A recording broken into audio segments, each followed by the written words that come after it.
seems my husband has been possessed by a devil. I'm giving this house to Susan. If you oppose me, we're getting a divorce. He's planning to give our house, which is under my name, to our eldest son's wife. Old hag, get out of here ASAP. Lack set you well. I'm changing it to my name. So I can handle a monthly mortgage about $1,800 easily. So, It seems my eldest son has joined her. Well, I don't have any attachment to this filthy house anymore. I'll move out then. I will make sure all three of you go to hell. Prepare yourselves. My name is Grace, and I'm 60. I work in an executive position in a major corporation. I live with my husband, Robert, who is 2 years younger. Like last year, we renovated our house for our future. Our house was built by my father, and it's quite old. For that reason, it was really worn out, and we wanted to make it easier to live in as we approach our old age. However, because of our age, the loan is a bit high at $1,800. However, it's not an amount we can't afford, and I was told that the loan would be approved since I work in an executive position at a major company. By the way, Robert is a manager at a small restaurant, and his income is less than mine, so apparently, it's easier for me to get a loan. It would be difficult for me to keep paying off the loan with my income. It was originally your father's house, and now it's in your name. I feel bad, but could you pay the entire amount? I'll make up for it by contributing more to our living expenses. We discussed this together and decided to renovate. Our home has become so beautiful and comfortable that it's almost unrecognizable. I was so happy that by renovating the house where I spent my childhood, I could continue to live there forever. That's what I thought. I never thought the day when I would have to leave this house would come. One day, my smartphone vibrates. I'm getting married, so I'm getting married. I was told this by my eldest son. Like over the phone, Jack is 31 years old and a section chief at a major company. Our eldest son has always been diligent, dedicating himself to studying and club activities. He's also very dedicated to his work after being an adult. Because of that, I hadn't heard any rumors about his love life. I was really curious about the woman that Jack was thinking of marrying. Indeed, very intriguing. What kind of woman could she be? If Jack likes her, she must be wonderful. Buses, and there's also Lowy. But I wonder if she's scheming something, taking advantage of Jack's lack of dating experience. I was half excited, half anxious about the woman our son would be bringing home for the first time. But then came the day of meeting her. There a neat woman with brown hair and wearing a white chiffon dress showed up. I am Susan. Nice to meet you. She had very good manners and a neat appearance, making a great first impression. Nice to meet you, Dad, Mom. Showing her clean, white teeth, she smiled at us. I can entrust Jack to her. That's what I was thinking, and Robert also seemed to feel the same way, smiling broadly. She's a good girl, as Robert murmured quietly. I'm very pleased to hear that from you, sir. I'm looking forward to getting along with you, she said, clutching Robert's hand and looking into his eyes. What on earth is she doing? I was surprised by her close distance. I pulled back a bit. Jack seemed surprised too, but Robert didn't seem bothered. I wasn't jealous, but it was not a pleasant feeling. What are you doing? Thinking it wasn't good for Jack, I dressed Susan. Oh, I'm sorry. I shouldn't have done that on our first meeting. I'm really sorry. And immediately let go of Robert's hand. I often hear from everyone that I don't understand personal space. I don't mean any harm. I just end up doing it. I'm really sorry. She doesn't seem like a bad person. But I couldn't hide my surprise at her behavior, even though my first impression was good. But Jack was head over heels for her. Also for her behavior. You know, Susan may not understand personal space, but I think that's one of her good points. She approached me even though I'm shy and have trouble approaching women. That's why I'm able to be in a relationship with Susan and even considering marrying her. And I didn't expect the usual introverted Jack to change this much due to Susan's behavior. I entrust Jack to you. I had a lot of speculation, but I recognize she's a good person. That proved their marriage, and then things moved quickly and they got married a few weeks later. I wished them all the happiness from the bottom of my heart. Half a year after their marriage, one day. I'm home, huh? When I got home from work, I saw a woman's shoes at the entrance. In the living room there was Susan. Oh, welcome back, mother-in-law. Looking at the table, there were lots of empty cans and bottles of booze. It seems they had been drinking. What is this? Why were they having a drinking party without Jack? Being curious, I asked. Well, when I was coming back home from work, I bumped in Susan.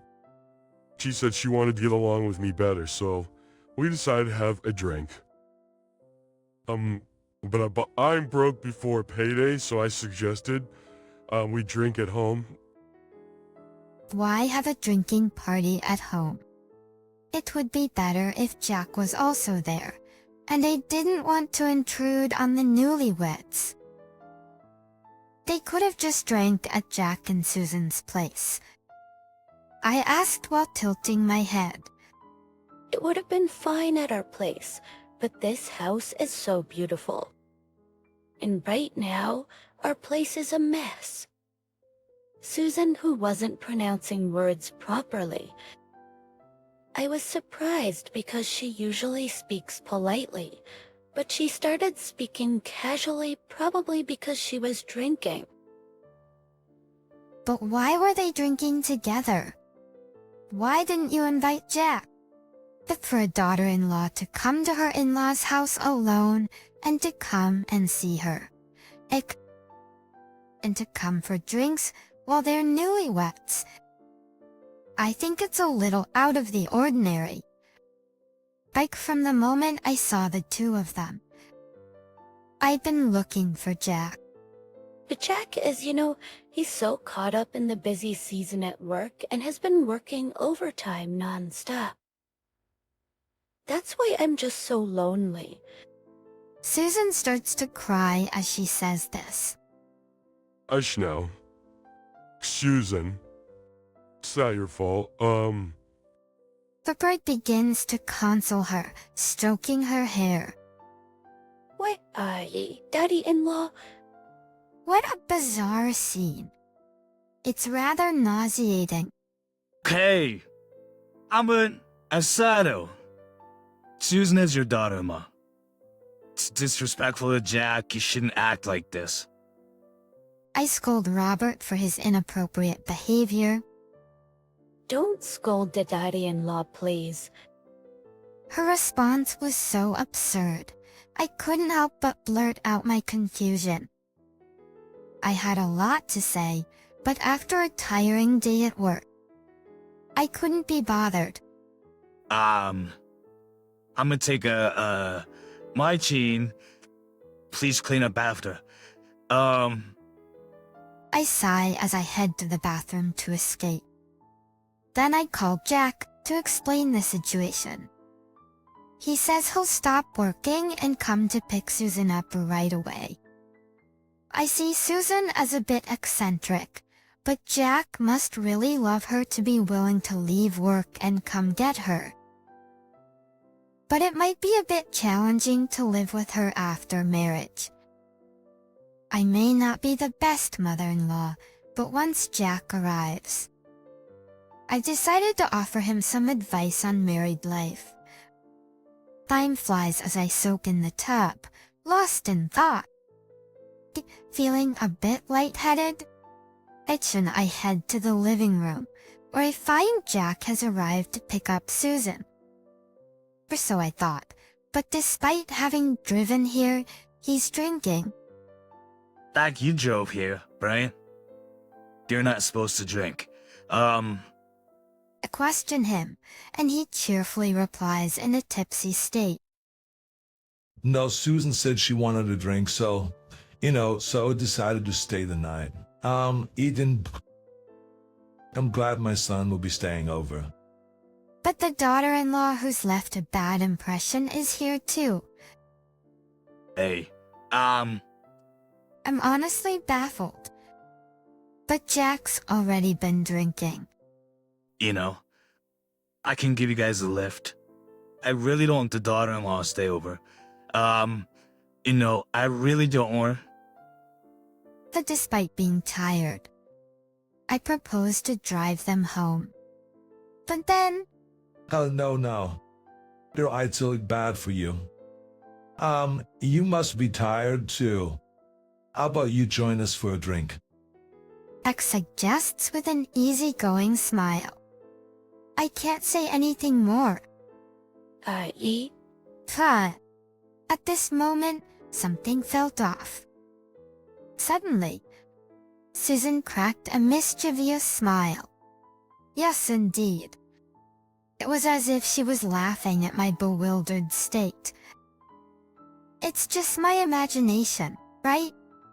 I tried to convince myself it was just a misunderstanding, but in fact, her incredibly terrific plan had already begun at that point. The next day, Susan kept apologizing for her blunder. She said and left, and I felt relieved as if a storm had passed. Then that day, when I got home, Susan was there again. There was no sign of Jack. I was filled with a sense of despair, but the situation was different from the day before. I'm sorry to disturb you again, but I really wanted to apologize. She said, offering me some sweets. I guess I got carried away, my bad. Robert seemed remorseful.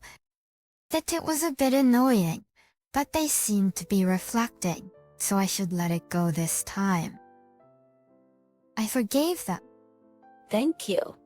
And maybe because Susan felt quite awkward about the whole thing, she stopped coming over. Frankly, I didn't want to deal with her much, so I was grateful for the outcome. So I thought, until one day, Bob came to me with a serious face, saying he had something to talk about. As I was wondering what it was and stayed in the living room. Jack and Susan came home. I greeted them, but for some reason, I was ignored. Did they not hear me? As I was wondering, Robert suddenly shouted, "I'm giving this house to Susan. If you object, we're getting a divorce." As I thought he was suddenly blabbering about, he's giving the house to Susan. I didn't understand. As I was taken aback, Susan said, "Emile, please leave." What does that mean? I was in chaos. Hold on. What do you mean you're giving the house to Susan? Ew, it's West, right? And you've been bullying Susan all this time, doing such a stupid thing. Bullying? Baseless. It's impossible. But no matter how much I argued, Robert wouldn't listen. Shut up, shut up. She said so. Robert kept yelling, and Susan was shedding tears. Why did it come to this? I didn't think my mother would do something like that. Esther seriously messed up. The more I denied it, the angrier the two of them got, and Susan was overflowing with tears. So I'm divorcing you. Get out now. I'm staying here with the two of them. Why on earth should I have to give my house to Susan? When I ask you, he retorts, because Susan is deeply hurt. Susan normally should be demanding compensation, but I think there's a better way. You're to take away your precious house and give it to Susan. That way it should inflict appropriate damage on you, right? I didn't bully her. Why do I have to be hurt? Besides, there's no way Susan, who quit her job when she got married, can pay an $1,800 loan. When I say that, he replies, "Don't worry, the title will be in Jack's name. It's with Jack's salary and previous employer. We can immediately change the title." Even so, since the loan is in place, changing the title is basically difficult. If it were that easy to change the loan, anyone could buy a house. I don't think the bank will approve it. When I say that, Robert says you work for a big corporation and so does Jack. So it should be okay. Plus, one of my friends works at the bank. We have your loan. I think we can talk to him and everything will be okay. It's unclear where such confidence comes from.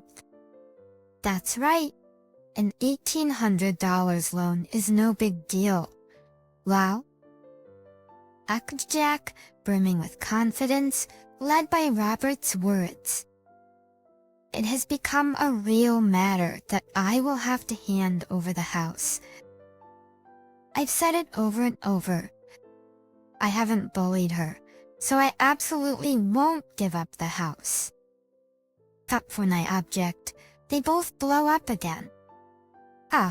This is too much.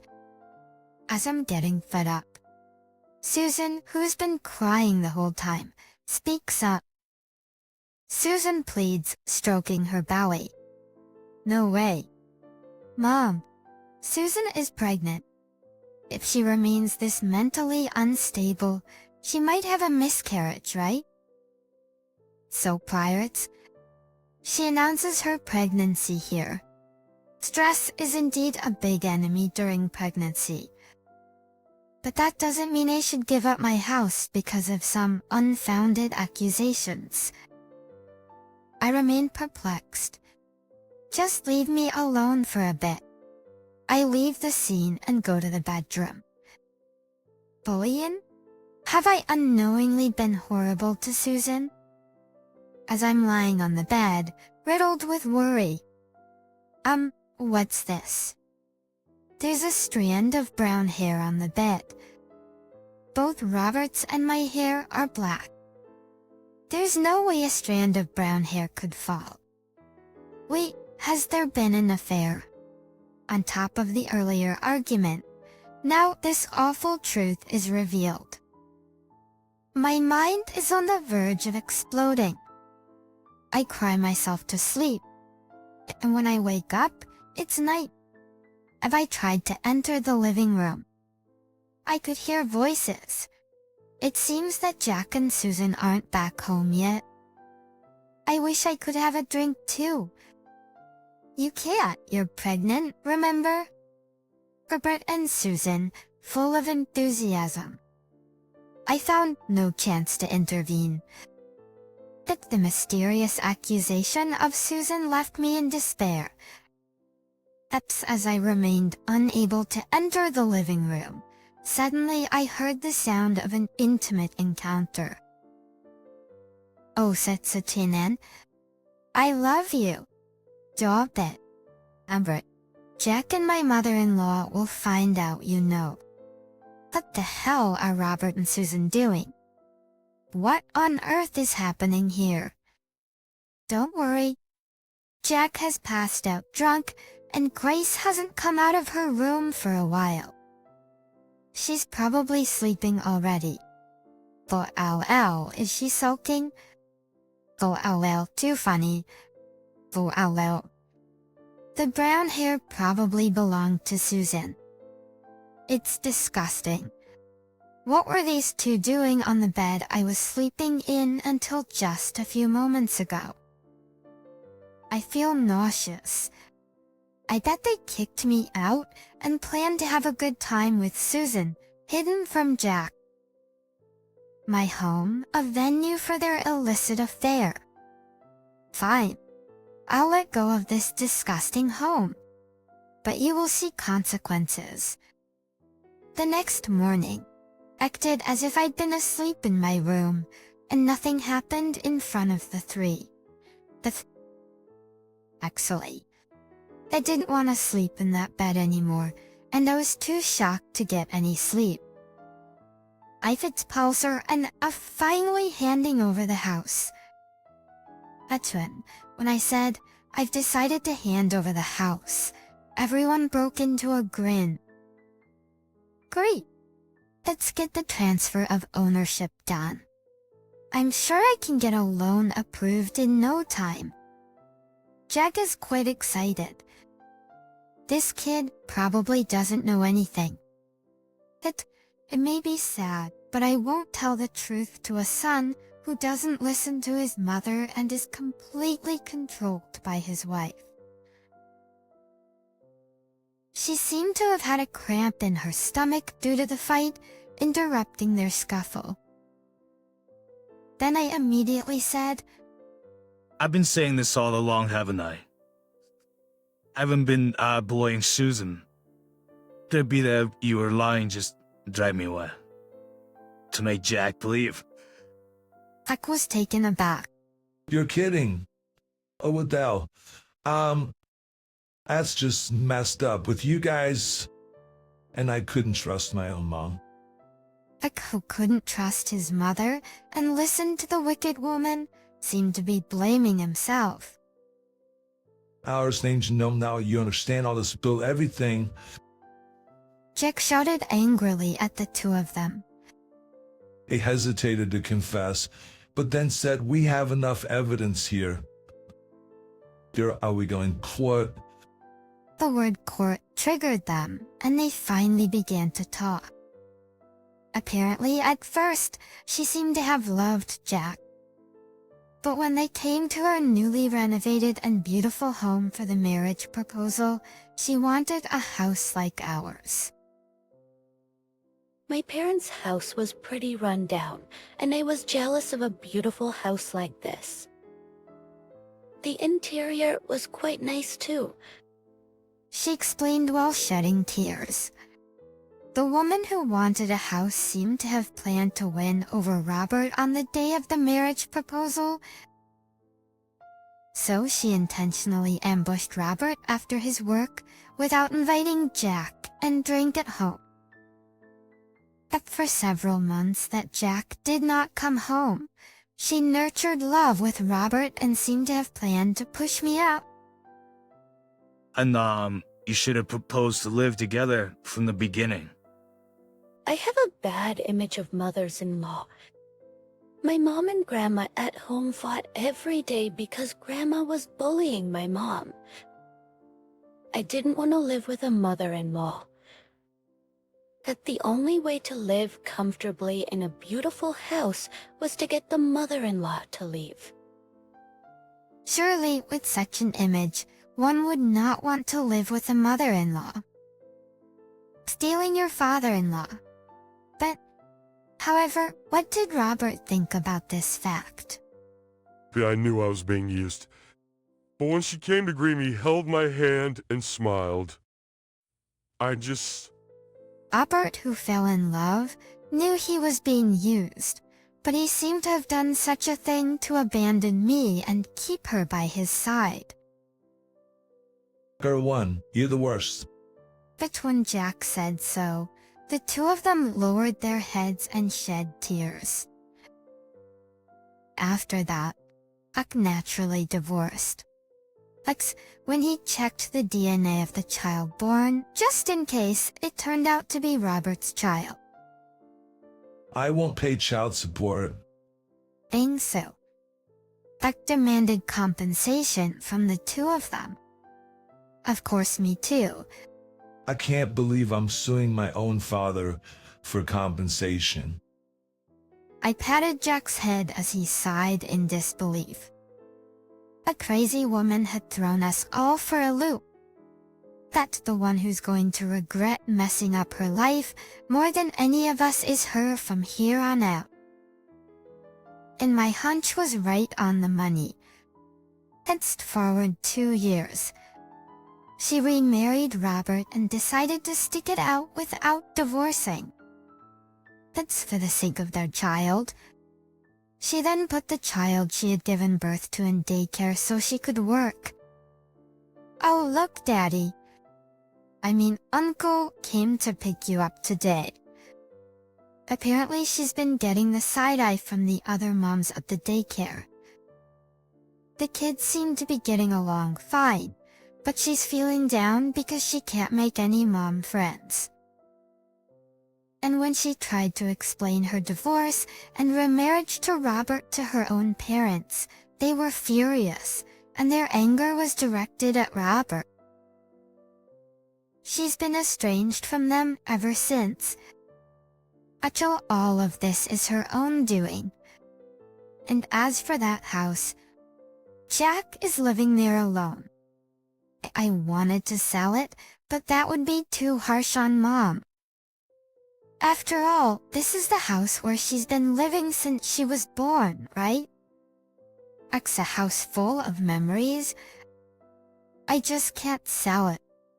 I told him I didn't care, and that the house was creepy after all that, but he was so guilt-ridden that he couldn't sell it. And maybe because I've been saying that house gives me the creeps too much. He had it professionally cleaned, and he threw out all of Robert and Susan's belongings. And Jack, who did all that for me, said, even though it was because of that woman. I did something terrible to Mom. I know you probably won't forgive me, but please visit me or come to the house on a whim and let me show you some devotion. And with that, he gifted me with a ticket for a hot springs trip. Jack has definitely shown remorse. I can't forgive him yet, but I think I'll try to work towards rebuilding our parent-child relationship as it once was,